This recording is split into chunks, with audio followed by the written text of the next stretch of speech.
Welcome to my channel Science with Mosmi. Let's start our chapter.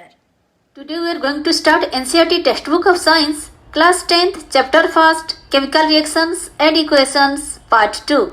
If you like the video, then please subscribe my channel, like and share it and press the bell icon so that you can get the notification of the latest chapter uploaded by me.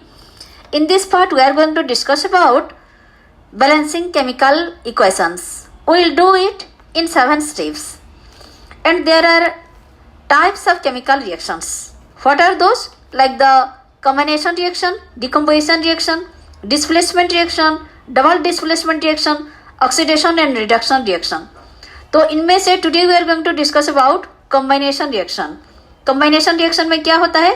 जैसे 2 to more reactants will react and will get a single product. जैसे हमारा example हो गया water. Water में क्या है? Hydrogen और oxygen मिलकर ये बनाएंगे water. Okay, then will also read about exothermic reaction. और इसका एग्जांपल क्या है? रेस्पिरेशन. एक्सोथर्मिक रिएक्शन में एक्चुअली होता क्या है? Heat is evolve along with the product in the reaction. Okay, let's start the second part. In our first part, we have gone through the simple type of balancing reaction. Actually क्या होता है जब हम balance करते हैं तो फिर हमको कुछ बातों पर ध्यान रखना पड़ता है. जैसे balancing has to be done in such a way that the total mass of an element present, या फिर आप बोल सकते हैं कि the number of atoms of each element remains the same before and after chemical reaction. Okay, तो एक chemical reaction से पहले जो रिएक्टेंट्स होते हैं उन्हीं के नंबर ऑफ एटम्स और रिएक्शन होने के पहले प्रोडक्ट के नंबर ऑफ एटम्स ये सब सेम होना चाहिए. ठीक है, तो फिर आइए आज हम बैलेंस करने वाले हैं ये Fe plus H2O equal to हमारा हो जाएगा Fe3O4 प्लस H2. ओके, तो फिर इसमें हम ये जो है ये बैलेंस नहीं हुआ है तो इसको हम बोलते हैं कि skeletal reaction. Skeletal chemical reaction मतलब जो कि बैलेंस नहीं हुआ है. आगे जाकर हम इससे एक एक सिंपल स्टेप में बैलेंस करने वाले हैं. तो फिर देखिए स्टेप 1 में क्या है. आप पहले इसी स्केलेटल फॉर्म को देखिए. स्केलेटल फॉर्म में हमको क्या करना है?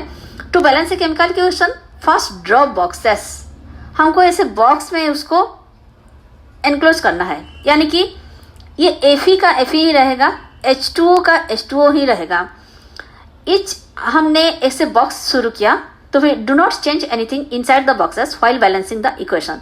बॉक्स के अंदर जो जो एलिमेंट लिखे हैं ये एटम्स ऐसे ही रहेंगे. चलिए हमको इसी में क्या क्या चेंजेस आगे आगे करना है ये हम देखते हैं. तो फिर स्टेप 2 में हम पहले लिस्ट करेंगे क्या? Number of atoms of different elements. यहाँ पर डिफरेंट एलिमेंट्स क्या है? जैसे हमारे आयरन हो गया, हाइड्रोजन, ऑक्सीजन, ये 3 है ना. आयरन, हाइड्रोजन और ऑक्सीजन, इन 3 एलिमेंट का नंबर ऑफ एटम्स क्या है हमारी बैलेंस करने से पहले ये हम नोट करने गए. तो फिर नंबर ऑफ एटम्स क्या है? हमारी आयरन है सिर्फ 1. कहाँ पर? यहाँ पर. और ये है रिएक्टेंट्स में. और प्रोडक्ट में आयरन कितना है? 3. फिर हमारा हाइड्रोजन हो गया. ये रिएक्टेंट्स में कितने ठो है? हाइड्रोजन है 2. और ये हाइड्रोजन हमारी प्रोडक्ट साइड में कितना है? ये हाइड्रोजन भी है 2. ऐसे हमारी ऑक्सीजन की बात देखें तो हमारी रिएक्टेंट साइड यानी कि दिस साइड, ये रिएक्टेंट साइड में कितना है? हमारा ऑक्सीजन है सिर्फ 1. और हमारी oxygen in the product side. Product side मतलब ये साइड. यहाँ पर ऑक्सीजन कितना है? हमारा है 4, है ना. तो फिर हम क्या करने वाले हैं? Will start balancing with the compound that contains maximum number of atoms. तो फिर मैक्सिमम नंबर ऑफ एटम्स किसका है?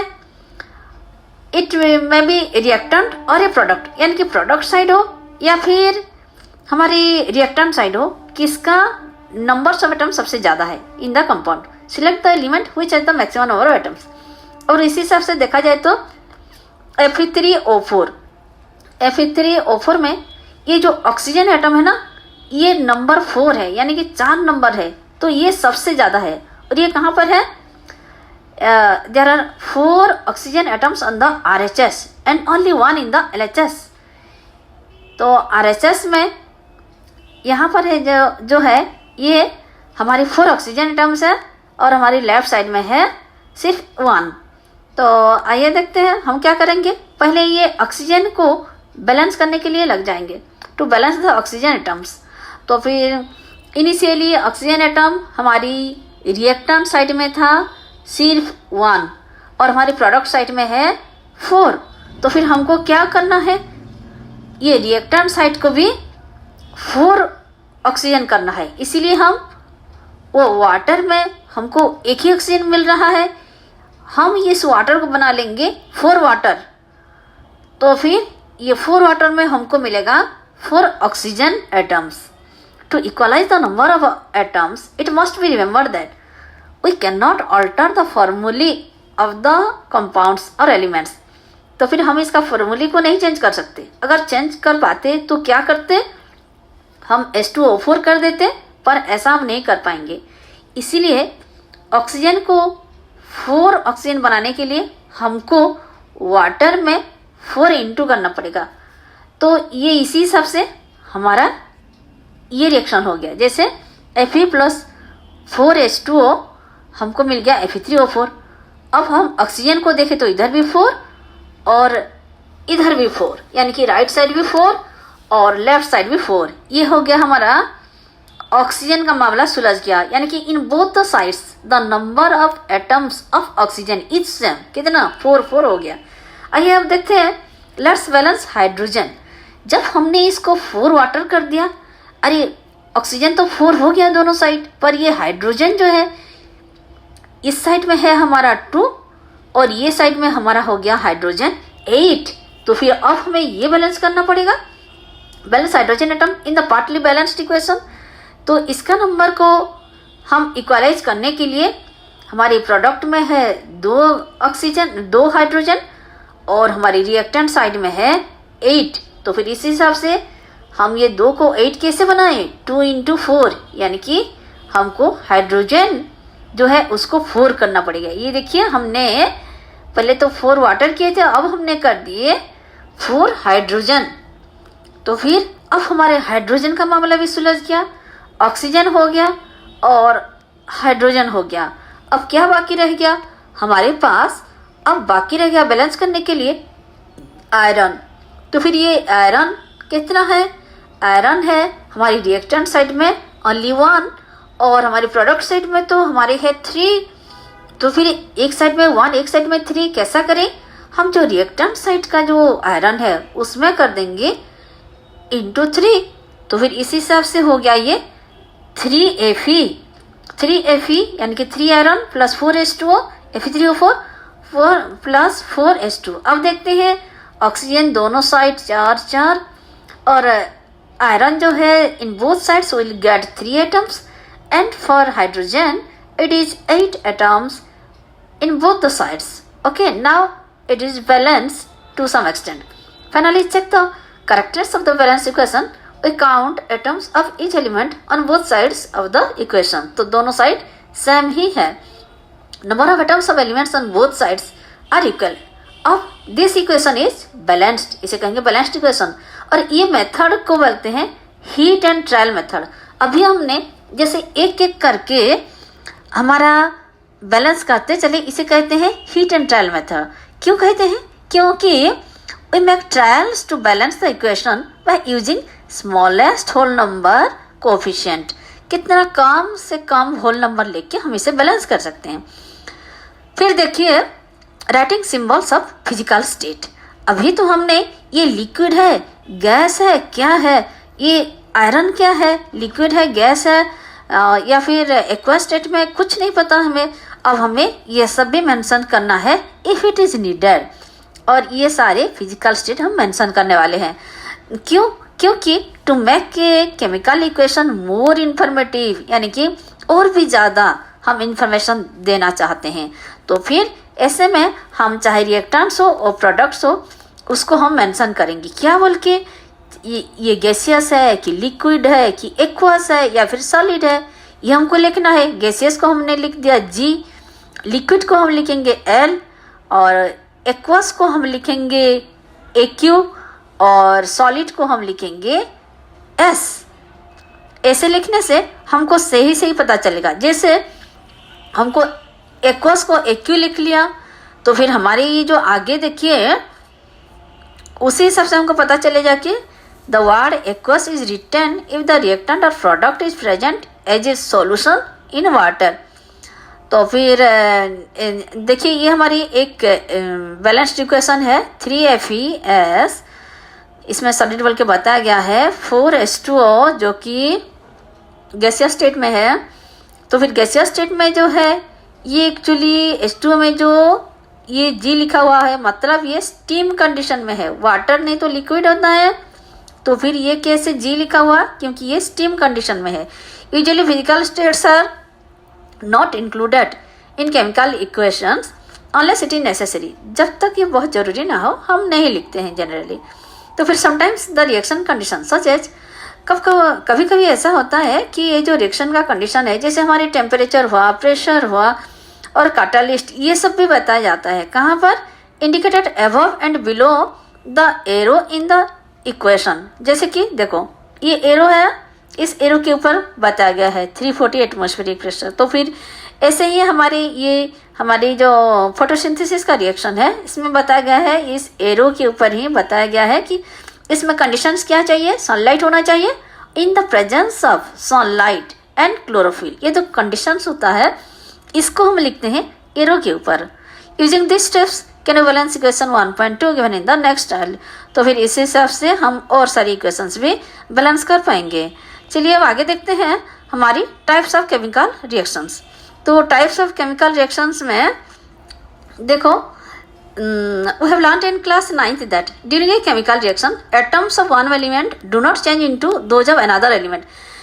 तो एक एलिमेंट का जो एटम रहता है वो दूसरे एलिमेंट का एटम के हिसाब से चेंज नहीं हो पाएगा, वो उसी एलिमेंट का ही एटम होकर रहेगा। और इसमें एटम्स हम डिसअपियर नहीं कर सकते। जो रिएक्टेंट्स में है वो प्रोडक्ट में जरूर रहेगा, वो एटम्स कहीं डिसअपियर नहीं हो जाएगा, कहीं चला नहीं जाएगा या अचानक से वो अपीयर भी नहीं हो जाएगा। तो फिर ये सारी बातें होता है हमारी केमिकल रिएक्शन में। तो chemical reactions involve the breaking and making of bonds. तो फिर केमिकल रिएक्शन से में आखिर क्या होता है कि जैसे हमारे जोड़ ताड़ होता है, कोई जाकर इसके साथ मिल गया, कोई जाकर उसके साथ मिल गया, पर अचानक से कोई नया एजेंट नहीं आ जाएगा, नया एटम्स नहीं आ जाएगा, या फिर कोई एटम्स पहले से प्रेजेंट हो रिएक्टेंट साइड में तो प्रोडक्ट में वो डिसअपियर नहीं हो जा पाएगा।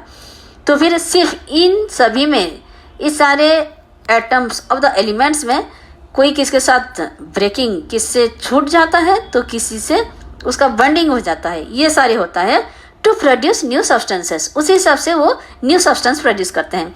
जैसे देखो आपको अगर 12वीं का नहीं आता जो बीड्स का बॉक्स आता है, बहुत सारे डिफरेंट कलर्स का बीड्स होता है, उसी सारे बीड्स को लेकर आप चाहे नेकलेस बनाओ या चाहे ब्रेसलेट बनाओ, तो फिर आफ्टर ऑल वो बीड्स जितने सारे डिफरेंट कलर्स का होगा, इतना ही सारे बीड्स से लेकर आपको क्या बनाना है, किसी से ब्रेकिंग होगा और किसी से बॉन्डिंग होगा, ऐसे होकर नया चीज बनेगा, न्यू सब्सटेंस बनेगा हमारे केमिकल रिएक्शंस में।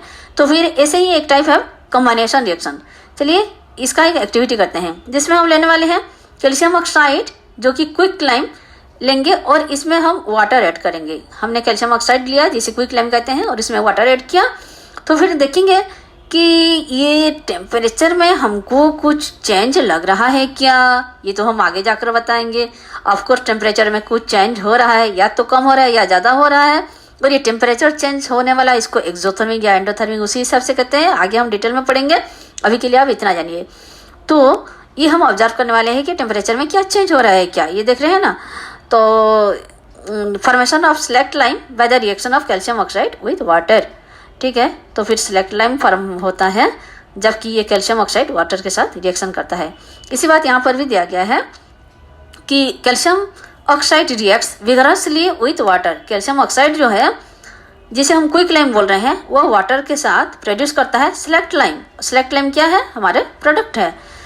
तो इसका केमिकल नेम है कैल्शियम हाइड्रोक्साइड और इसमें क्या होता है ढेर सारा हमको हीट निकलता है।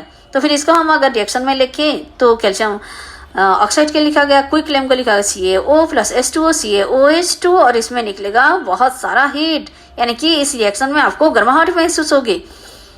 इन this reaction calcium oxide water combine to form a single product. अब देखें तो इसमें क्या हो रहा है, ये कैल्शियम ऑक्साइड और वाटर ये दोनों मिलकर एक ही प्रोडक्ट बना रहे हैं ना, एक ही प्रोडक्ट बना रहे हैं।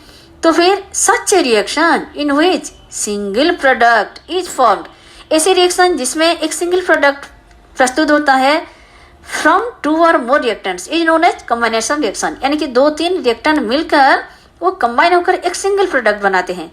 जैसे आपके ड्राई फ्रूट्स का लड्डू बनता है तो ड्राई फ्रूट्स आपके काजू पिस्ता बादाम किशमिश ये सारे मखाना ये सारे मिलकर एक ही लड्डू बनाते हैं ना, ड्राई फ्रूट्स लड्डू। समवॉट इसी टाइप ऑफ मन में कंसेप्ट बिठा लीजिए। तो फिर ये सिलेक्ट लाइम क्या है?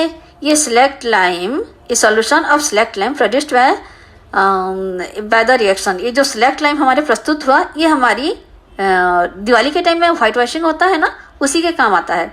तो फिर इसमें ये जो कैल्शियम हाइड्रोक्साइड बन गया, ये कैल्शियम हाइड्रोक्साइड क्या होता है, धीरे धीरे कार्बन डाइऑक्साइड के साथ रिएक्शन करता है और ये कैल्शियम कार्बोनेट बना लेता है।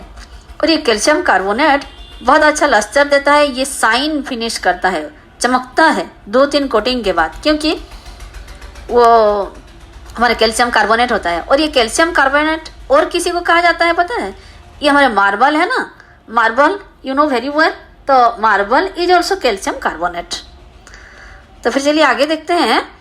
ये हमारी कॉम्बिनेशन रिएक्शन का और बहुत सारे एग्जांपल्स हैं। जैसे हमारी बर्निंग ऑफ कोल हो गया। बर्निंग ऑफ कोल में क्या है, कार्बन प्लस ऑक्सीजन मिलकर हो गया हमारे कार्बन डाइऑक्साइड। और ऐसे हमारे फॉर्मेशन ऑफ वाटर हो गया, इसमें क्या है, हाइड्रोजन प्लस ऑक्सीजन मिलकर हो गया हमारे वाटर। ये सारे तो गैस है, हाइड्रोजन और ऑक्सीजन, पर हमारी वाटर जो बन गया ये तो लिक्विड है। तो in simple language we can say that when 2 or more substances combine to form a single product, इसे कहा जाएगा कॉम्बिनेशन रिएक्शन। 2 या 2 से ज़्यादा रिएक्टेंट्स मिलकर कंबाइन करके हमारी रिएक्शन करके वो बनाएंगे एक सिंगल प्रोडक्ट, और उसे हम कहेंगे कि कॉम्बिनेशन रिएक्शंस। तो कभी कभी क्या होता है, किसी किसी में लार्ज अमाउंट ऑफ हीट निकलता है इस मिक्सचर से, तो फिर मिक्सचर कैसा महसूस होगा? जाहिर सी बात है, अगर हीट निकलता है तो फिर वार्म ही लगेगा। तो फिर इससे हम कहेंगे exothermic reaction. Let's see it in detail. तो एक्सोथर्मिक रिएक्शन हम किससे कहेंगे? Reactions in which heat is released along with the formation of product. Product तो निकलेगा, उसके साथ हमको महसूस होगा कि गर्माहट, तो इसे कहेंगे एक्सोथर्मिक। एक्सोथर्मिक यानी कि थर्मिक वर्ड से आपको पता चल रहा है कुछ हीट का जाना आना हो रहा है। अरे हीट एग्जिट हो रहा है। जैसे आप सिनेमा हॉल में जाते हो, मॉल में जाते हो, एग्जिट एंट्री लिखा हुआ होता है ना, तो फिर ऐसे ही ये इसी हिसाब से आप इसको याद रखिए कि एक्सोथर्मिक यानी कि हीट निकलना, हीट एग्जिट होना, ऐसे ही। और इसका अपोजिट होता है एंडोथर्मिक। तो other examples of exothermic reactions are burning of natural gas. Natural gas जब बर्न होता है तो फिर इसमें भी ऐसे हमको हीट निकलता है। हमारे मीथेन ये CH4 प्लस 2 ऑक्सीजन ये लिया गया तो हमको क्या मिला, कार्बन डाइऑक्साइड प्लस वाटर मिला। तो अरे आपको पता है अब जो रेस्पिरेशन होता है ना, आप सांस लेते हो, तो फिर ये भी एक एक्सोथर्मिक रिएक्शन है, एक्सोथर्मिक प्रोसेस है। कैसे? देखो इसका एक डिटेल प्रोसेस है, ध्यान से सुनना। तो वी ऑल नो दैट हम दो सांस ले जाते हैं, अंदर ऑक्सीजन जाता है, ये बात सबको पता है, पर अंदर क्या क्या होता है। अरे खाना खाने के बाद आपको थोड़ा गर्माहट महसूस होता है ना, अब तुरंत जाकर फैन ऐसी चालू कर देते हो और बोलते हो अभी अभी खाना खाया ना, थोड़ा गर्म लग रहा है। पता है क्यों? इसी एक्सोथर्मिक रिएक्शन की वजह से। देखो कैसे होता है आपकी शरीर के अंदर। We know that we need energy to stay alive. हमको जिंदा रहने के लिए चाहिए एनर्जी। तो फिर ये एनर्जी आता कहाँ से है? कि आप टेबलेट खाते हो क्या? नहीं ना, आप खाना खाते हो। तो we get this energy from food we eat, हम जो खाना खाते हैं उसी से शक्ति मिलता है। कैसे? ड्यूरिंग डाइजेशन, जब ये डाइजेशन हमारे अंदर चल रहा है तो फूड के साथ क्या क्या होता है?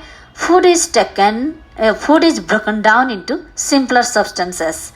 और जैसे आपने राइस खाया, पोटैटो खाया, ब्रेड खाया, तो इसमें क्या होता है? कार्बोहाइड्रेट्स, और इसी कार्बोहाइड्रेट्स फिर ब्रेक डाउन होकर हमारे हो जाता है ग्लूकोज। तो फिर इसी ग्लूकोज कंबाइन करता है हमारे ऑक्सीजन के साथ, क्योंकि आप सांस लेते हो उसमें भरपूर ऑक्सीजन होता है। तो फिर ये ग्लूकोज और ऑक्सीजन दोनों मिलकर प्रोवाइड करते हैं हमको energy. This special name of this reaction is respiration. ये कुछ और नहीं, आपका जो रेस्पिरेशन श्वसन प्रक्रिया है ना, उसी में ये सारी बातें होता है। और वो ये respiration is the example of one exothermic process, the process which you will study in chapter 6। Chapter 6 में आपको इसके बारे में और भी बताया जाएगा। The decomposition of vegetable matter into compost is also an example of an exothermic reaction. इसी हिसाब से देखा जाए तो आपका जो वेजिटेबल सारे लेके आप कंपोस्ट बनाने के लिए छोड़ देते हो ना, तो फिर वो भी एक हमारी एग्जाम्पल है एक्सोथर्मिक रिएक्शन का। ठीक है, तो फिर इसी के साथ हमारा ये पार्ट खत्म करते हैं। हम आगे कंटिन्यू करेंगे हमारे नेक्स्ट पार्ट में। With this, we complete the second part of the chapter. If you like the video, then please subscribe my channel, press the bell icon so that you can get the latest chapter uploaded by me. Thank you.